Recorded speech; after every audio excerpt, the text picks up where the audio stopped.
क्या I love Mohammad बोलना अपराध है? नहीं ना। तब पुलिस अलग अलग जगहों पर मुस्लिम नौजवानों के खिलाफ एफआईआर क्यों दर्ज कर रही है? उत्तर प्रदेश के कानपुर में बारावफात जुलूस के दौरान लगे आई लव मोहम्मद बोर्ड से शुरू हुआ विवाद अब देश भर में फैल गया है।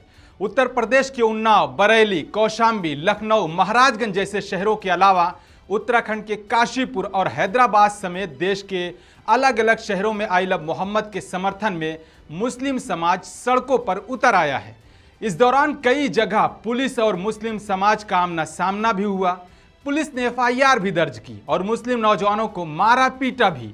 सबसे पहले कानपुर पुलिस ने एफआईआर दर्ज की, उसके बाद गुजरात में एफआईआर दर्ज हुई। गुजरात में तो रस्सी से बांधकर मुस्लिम नौजवानों को घुमाया गया।